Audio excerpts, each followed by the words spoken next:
नमस्कार, मी Poonam. News uncut मध्ये आपलं स्वागत. या बातमीपत्रात आपण आढावा घेणार आहोत टॉप 10 घडामोडींचा. वाल्मिक कराड टोळी बीड मध्ये गुंडगिरी करतायत, त्याला मंत्री धनंजय मुंडे यांचा आशीर्वाद आहे. तसंच पवनचक्की कंपनीकडून खंडणीसाठी धनंजय मुंडे यांच्याच बंगल्यावर बैठक झाली आहे. त्यातूनच सरपंच संतोष देशमुख यांची हत्या करण्यात आली आहे, असा धक्कादायक आरोप भाजपचे आमदार सुरेश धस यांनी केलाय. विधान परिषदेचे सभापती राम शिंदे आणि जलसंपदा मंत्री राधाकृष्ण विखे पाटील यांनी एकमेकांवर स्तुती सुमने उधळली आहेत. एकमेकांची स्तुती करताना दोघांनीही नाव न घेता माजी मंत्री बाळासाहेब थोरात यांना मात्र टोमणे लगावलेत. नेवासा मतदारसंघाचे आमदार विठ्ठलराव लंगे यांनी जिल्ह्यातील महायुतीचे आमदार मंत्री विखे पाटील आणि विधान परिषदेचे सभापती राम शिंदे यांच्या सत्कार सोहळ्याचे आयोजन केले होते. यावेळी भाषण दरम्यान एकेकाळी भाजपमधील प्रतिस्पर्धी असलेले विखे आणि शिंदे यांनी एकमेकांचे तोंड भरून कौतुक केले. निवडणुकीच्या काही महिन्यांपूर्वी सुरू झालेली लाडकी बहीण योजना गेम चेंजर ठरली होती. नांदेडच्या सांगवी परिसरात भाजपकडून पक्ष नोंदणीसाठी संघटन पर्व शिबिराचं आयोजन करण्यात आलं होतं. या ठिकाणी अनेक लाडक्या बहिणींना 1500 रुपयाच्या ऐवजी 2100 रुपये मिळवून देतो असे सांगून स्थानिक भाजप कार्यकर्त्यांनी बोलवलं होतं. त्यामुळे या ठिकाणी अनेक महिला केवायसी आणि इतर कागदपत्रे घेऊन आल्या होत्या.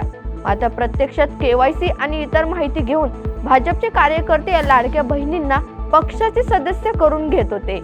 या ठिकाणी आलेल्या अनेक महिलांना आपल्याला 2100 रुपये मिळतील असे सांगून या ठिकाणी बोलवण्यात आलं होतं. कॅनडाचे पंतप्रधान जस्टिन ट्रुडो हे राजीनामा देणार असल्याची माहिती समोर आली आहे. 1-2 दिवसात जस्टिन ट्रुडो राजीनामा देण्याची घोषणा करू शकतात असे म्हणत लिबर पक्षाचे पक्षनेते पदही ते सोडणार आहेत. ट्रुडो यांच्या राजीनाम्याची तारीख अद्यापही ठरलेली नाही, मात्र राष्ट्रीय पातळीवरील महत्त्वाच्या बैठकीपूर्वीच तो होऊ शकतो असा अंदाज व्यक्त करण्यात आलाय. काल पाकिस्तानमध्ये काश्मीरमधील लोकांसाठी आत्मनिर्णय दिन साजरा करण्यात आला.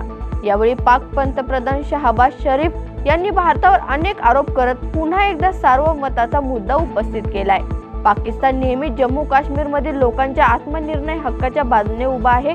भविष्यातही आम्ही काश्मीरींना राजकीय आणि राजनैतिक दृष्ट्या पाठिंबा देत राहू असे शरीफ यांनी म्हटलंय. छत्तीसगडच्या बस्तर क्षेत्रात सुरक्षा दलाशी झालेल्या चकमकीत 4 नक्षल्यांचा ठार झालाय. मात्र या धूमचक्रीत जिल्हा राखीव दलाच्या एका हेड कॉन्स्टेबलचा मृत्यू झालाय. चकमकीनंतर घटनास्थळावरून AK-47 रायफलसह स्वयंचलित शस्त्रे जप्त करण्यात आली.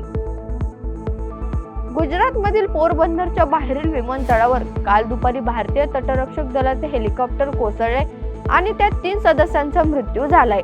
ICGचे ॲडव्हान्स लाईट हेलिकॉप्टर नेहमीच्या उड्डाणावरून परतत असताना रात्री 12:10 ही घटना घडली.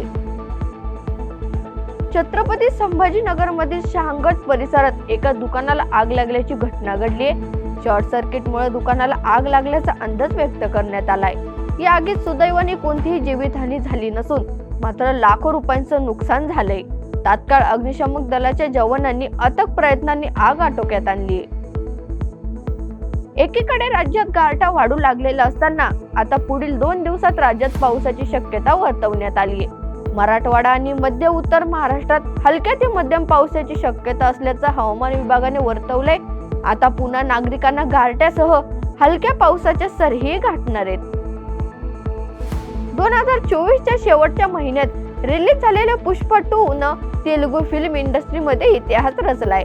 5 डिसेंबर 2024 रोजी प्रदर्शित झालेल्या पुष्पा 2 न चित्रपटगृहात 32 दिवस पूर्ण केलेत.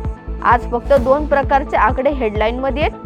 एक आकडा असा आहे की चित्रपटाने 800 कोटीची कमाई केली आहे, तर एवढी कमाई करणार हा पहिला चित्रपट ठरलाय. तर दुसरा आकडा असा आहे की या चित्रपटाने 1200 कोटींची कमाई केली आहे. या बातमीसह वेळ झाली टॉप 10 मध्ये इथेच थांबायची. पाहत रहा न्यूज अनकट.